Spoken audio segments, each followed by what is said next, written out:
সূর্যদেব, কাল রাত্রিটা কঠিন সময় অতিবাহিত করলাম। তুমি শক্তি না দিলে আমি বারংবার এই যুদ্ধ জয় কিভাবে করব? পিসিরা হয়তো আরো আক্রমণ করার চেষ্টা করবে, কিন্তু আমি যেন জয়লাভ করতে পারি। হে সূর্যদেব, যেন জয়লাভ করতে পারি।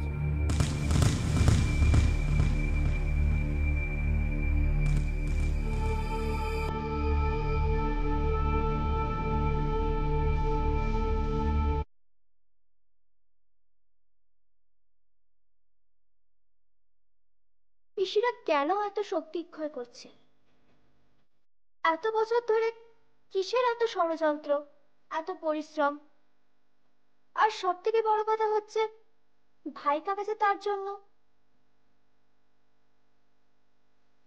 ভাই কাকা, তুমি না বীর? তুমি এভাবে পালিয়ে পালিয়ে বেঁচে আছো? একবারও সাহস করে ফিরে এসে সত্যের সম্মুখীন হতে পারছো না? একবার ফিরে এসো ভাই কাকা, তোমার কাছ থেকে যে অনেক প্রশ্নের উত্তর জানবার বাকি আছে ভাই কাকা। একবার ফিরে এসো, একবার। প্রণাম রাজকুমারী। মহারাজ আপনাকে ডেকে পাঠিয়েছেন।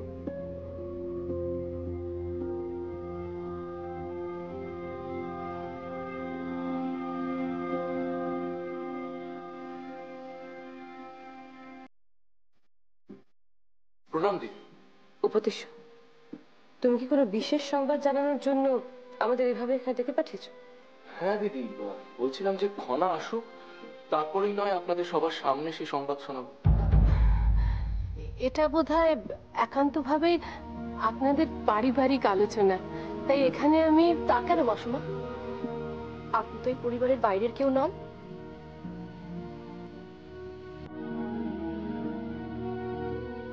বাবা, তুমি আমাকে ডেকেছিলে?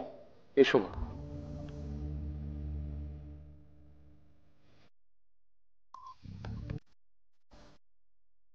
এই কে আছো? এদিকে এসো তো।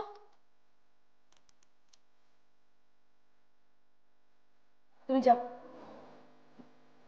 আপনারা সকলে একটু মিষ্টি মুখ করুন। একটা অত্যন্ত শুভ সংবাদ আপনাদের জানানোর আছে। এমন কি শুভ সংবাদ?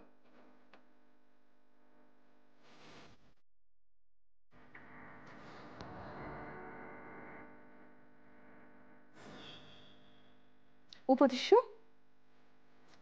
সবাইকে মিষ্টি মুখ করিয়ে যখন সুসংবাদ জানাচ্ছ, তখন সে সংবাদ নিশ্চয়ই বিশেষত্ব আছে। হ্যাঁ রাজি, আর শুভ সংবাদটা হলো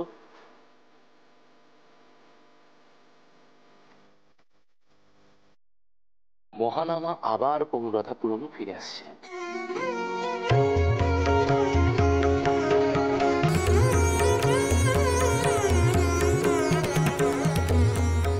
সত্যি? হ্যাঁ রাজিমা, সম্ভবত হোলির সময় ও আসছে এরকমই সংবাদ পাওয়া গেছে। এতদিন ধরে তো আমি একাই রাজ্য শাসন করে আসছিলাম।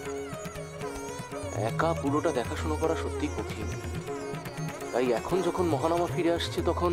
এভাবে বলছো কেন বাবা? কিন্তু মন্ত্রিমণ্ডলের সকলকে নিয়ে নিপুণভাবে রাজ্য শাসন করে গেছো। উপদেশ, এখানে কি আমরা মহানামার আগমনের বিষয়ে আলোচনা করতে এসেছি, নাকি খনার অসভ্যতা সহ্য করতে এসেছি?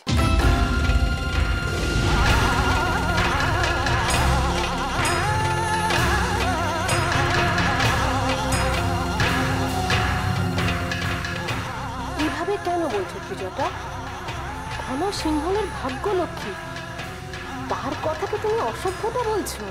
কিন্তু খনা তো কারোর সাথে কোনো অসভ্যতা করেনি। ও তো শুধু অসহ্য। এটা আরো অসহ্য। সব সময় আমি দেখেছি খনার দোষকে চাপা দেওয়ার জন্য কিছু না কিছু একটা যুক্তি দেওয়াই। এসব কথার অর্থ কি পিসি? আমি তো শুধু বলেছি বাবার রাজ্য পুরো নিপুণভাবে শাসন করেছে।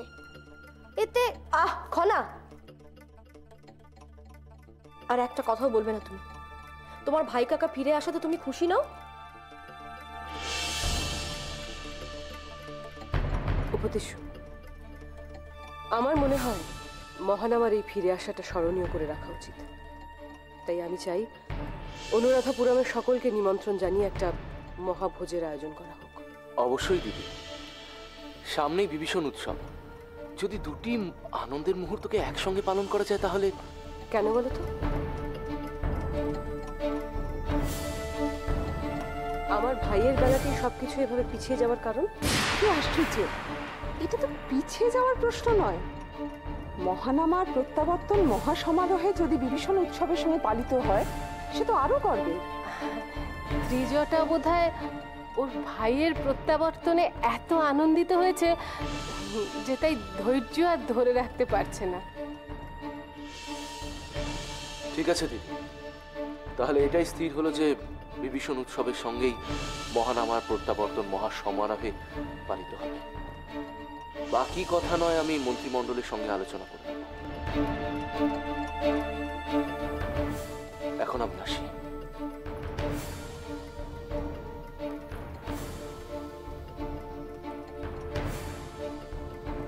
রাজুদি, কুমারের প্রত্যাবর্তন আমি সমারোহের সঙ্গে পালন করতে চাই। ভালো কথা, কিন্তু এই সিদ্ধান্ত নেওয়ার ব্যাপারে তুমি কেউ না। অন্তঃপুরের ব্যাপারে কিছু করতে হলে তোমাকে আমার নির্দেশ অনুযায়ী কাজ করতে হবে, আমার অনুমতি নিতে হবে। ঠিক আছে, আপনার ইচ্ছে অনুযায়ী না হয় সবকিছু হবে। বেশ, এসো।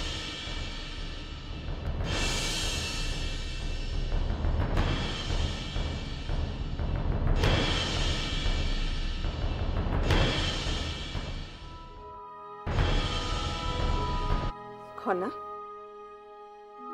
তোমার ভাই কাকা ফিরে আসছে, তুমি খুশি নও?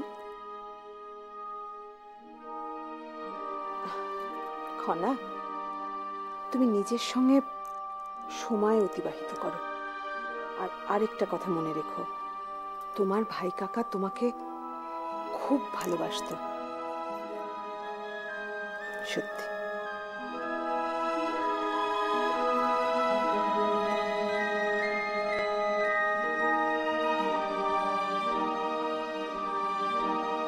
এক বছর ধরে তোমাকে আমি ঘৃণা করে এসেছি, কিন্তু যদি তোমাকে আবার দেখতে পাই, আমি কি তখনও? তুমি আমাকে এভাবে ভুলে থাকতে পারলে? আর আমি তো তোমাকে ভুলে থাকতে পারলাম না ভাই কাকা, কিছুতেই না।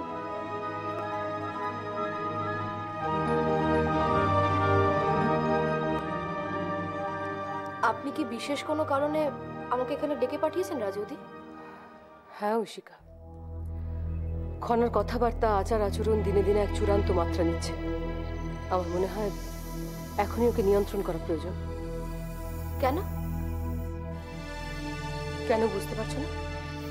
এই রাজবংশের কন্যা সন্তান হয়েও খনা কোনো শিষ্টাচারী শেখেনি। গুরুজনদের সাথে কিভাবে কথা বলতে হয় এখনো পর্যন্ত সেটাই জানে না। এ কথা কিন্তু সম্পূর্ণ সত্য নয় রাজৌদি।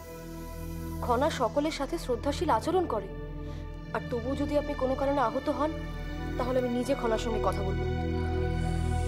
তুমি কি বলবে সেটা আমার জানা আছে ঐশিকা। আমার ভাই ফিরে এসে যেন একটা মস্ত অপরাধ করছে। উপদেশ তো বলেই দিল কোনো অনুষ্ঠান করবে না, আর খনাও তার কথাবার্তায়। ছি ছি রাজৌদি, আপনি এভাবে কেন ভাবছেন? কেন ভাববো না ঐশিকা? তোমরা আমার ভাইকে দূরে সরিয়ে রাখার নোংরা পরিকল্পনা করছো না? পিসি, তুমি এইভাবে আমার মায়ের সাথে কথা বলতে পারো না। দেখো ঐশিকা, একটু আগেই তোমায় বলছিলাম না, গুরুজনদের সাথে কিভাবে কথা বলতে হয় সেটাই তোমার মেয়ে শেখেনি। এখন তার প্রমাণ পাচ্ছ আশা করি। খনা, চুপ করো, আর একটা কথাও তুমি বলবে না। কেন কেন চুপ করে থাকবো মা? আচ্ছা, তোমরা তো কাউকে দূরে সরিয়ে রাখার পরিকল্পনা করো না, আর আমরা কি কখনো সুখী পরিবার হয়ে থাকতে পারবো না? আচ্ছা পিসি, একটা সত্যি কথা বলো তো, আমার বাবা যে তোমার সৎ ভাই, সেটা কি তুমি নিজেই ভাবো না? তুমি কিন্তু সীমা অতিক্রম করে যাচ্ছ খনা। খনা, আমি তোমাকে আদেশ করছি, তুমি এক্ষুনি এখান থেকে চলে যাও। ভাই কাকা ফিরে আসাতে মা যে কতটা খুশি হয়েছে সেটা কি তুমি জানো? না হলে মা অন্তঃপুরে উৎসব করতে চাইছে, আর তুমি কি না আমার মাকে? খনা, আমি তোমাকে চুপ করতে বলেছি। না ঐশিকা, ওকে বলতে দাও। কুশিক্ষা ওকে কতখানি নিচে নামিয়েছে সেটা আমি দেখতে চাই। কুশিক্ষা? কোন কুশিক্ষার কথা বলছো পিসি? আমার মা যখন অন্তঃপুরে উৎসব করতে চাইলো তখন তুমি কর্তৃত্ব চেয়ে ভালো করেছিলে পিসি? আর কি ভাবো তুমি, আমার মা কি ভালো রান্না করতে পারে না? আমার ভাই কি খেতে পছন্দ করে কি করে না সেটা আমি সব থেকে ভালো জানি খনা। আর তাছাড়া এই পরিবারের বয়োজ্যেষ্ঠ হিসেবেই আমিও জানি পিসি ভাই কাকা কি খেতে ভালোবাসে কি না ভালোবাসে। তাই নাকি? তাহলে বলো তো খনা, অম্বলের মধ্যে মহানামা ঠিক কি ধরনের অম্বল খেতে পছন্দ করে? ভাই কাকা অম্বলে পছন্দ করে একটু মিষ্টি, লাল শুকনো লঙ্কা, কালো সর্ষে আর গোলমরিচ। আর হ্যাঁ, লেবুর রস যদি বেশি হয়ে যায় তাহলে গোলমরিচ একদম পছন্দ করে না। সে কি খনা, কুমার যখন এখানে ছিল তখন তো তুমি কত ছোট ছিলে, তোমার এখনো সবকিছু মনে আছে?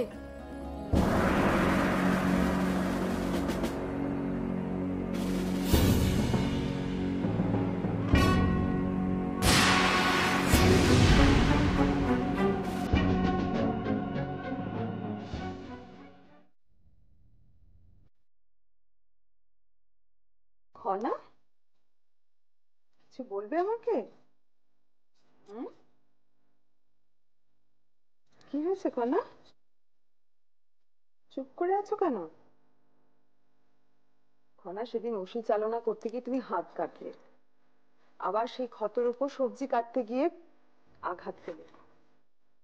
আবার নতুন কিছু হয়েছে নাকি? আচ্ছা খনা, যে আততায়ী উপদেশ্যকে আক্রমণ করতে এসে আত্মঘাতী হলো, তার কোনো সন্ধান পাওয়া গেছে? কারা এই কাজ করতে পারে বলতো? কি সাংঘাতিক কাণ্ড না! আমাদের এত সুরক্ষিত প্রাসাদে কে এতটাইকে পাঠিয়েছে? আমি কি হয়েছে ঘনা? ঘনা, তুমি কাঁদছো কেন? ঘনা, কি হয়েছে আমাকে বলো। কাঁদছো কেন তুমি? হ্যাঁ ঘনা? রাজিমা, ঘনা, ভাই কাকা, ভাই কাকা, ভাই কাকা। কি হয়েছে ভাই কাকার? মহানামা তো ফিরে আসছে। ঘনা, ঘনা শান্ত হও, কেঁদো না, শান্ত হও। দেখো, তুমি তুমি মন খুলে আমাদের না বললে আমরা তো কিছু বুঝতে পারছি না, সাহায্য করবো কি করে? বলো মন খুলে, দেখবে অনেক হালকা লাগবে। বলো, কি হচ্ছে? কি? কার স্বার্থে, কোন রাজনীতির স্বার্থে আজ ভাই কাকা আমার থেকে এত দূরে চলে গেছে? কেন ভাই কাকা আজ আমার কাছে নেই? আমি এমন কি অপরাধ করেছিলাম রাজিমা? আমি তো ভাই কাকাকে খুব ভালোবাসি, খুব ভালোবাসি। তুমি তো জানো ভাই কাকা ছাড়া আমি এক মুহূর্ত। জানি ঘনা, আমি জানি তো তুমি তোমার ভাই কাকাকে কতটা ভালোবাসো, কিন্তু কি করবে বলো? এটা তোমার দুর্ভাগ্য কিংবা ভবিতব্য বলতে পারো। কেন রাজিমা, কেন? কেন ভাই কাকা সে দুর্ভাগ্যকে মুছে দিতে পারেনি? ভাই কাকার মনের মধ্যে এত হিংসা লুকিয়ে ছিল, এত। রাজনীতি, রাজনীতি ঘনা। আর মহানামাও এই রাজনীতির ঊর্ধ্বে নয়, তাইও পথভ্রষ্ট হয়েছিল। রাজিমা, ভাই কাকা না বীর পুরুষ, সে পারল না নিজেকে সংযত রাখতে? কিভাবে হারিয়ে ফেললো সে রাজনীতির মধ্যে? ঘনা, আর সে থাকতে পারলো না এসবের ঊর্ধ্বে? ঘনা, এসব প্রশ্নের উত্তর খুঁজে পাওয়া অতটা সহজ নয়, জানো তো ঘনা। বিশেষ পরিস্থিতিতে এমন ঘটনা ঘটে বা ঘটায় যা অনুচিত, তাই বলে তুমি চিরকাল একজনকে ঘৃণা করে থাকবে, সেটাও তো ঠিক নয়। একটা কথা জানো তো, ঘৃণা করে যাওয়াটাও একটা মস্ত বড় অপরাধ। কিন্তু রাজিমা, কিভাবে আমি ভুলে থাকবো ভাই কাকা যে জয়ন্তীর? খনা, জয়, ঘনা, জানি রাজিমা, জানি। আমি সেই জন্যই তো খনাকে নিতে এলাম। খনা, চলো, চলো আমরা প্রাসাদের বাইরে থেকে একটু ঘুরে আসি। চলো, চলো, তোমার ভালো লাগবে, চলো।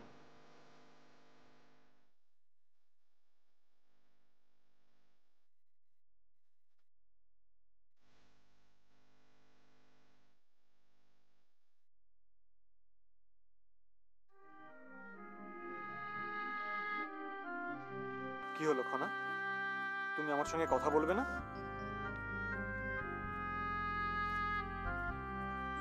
বলো কি হয়েছে আমায়। দেখো খনা, মনের মধ্যে কথা চেপে রাখলে কিন্তু কষ্ট আরো বাড়বে।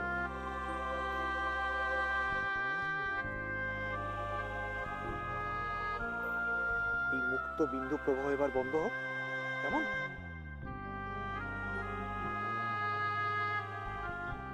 চলো। জয়ম, আমাকে একটা সত্যি কথা বলবে? ভাই কাকা যা করেছিল সেটা করার কি খুব দরকার ছিল? অর্থাৎ? ভাই কাকা আমাকে দূরে সরিয়ে দিয়েছে, সেটা না হয় মেনে নিলাম, কিন্তু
এটা তো অক্ষরে মেনে নেওয়া যায় না।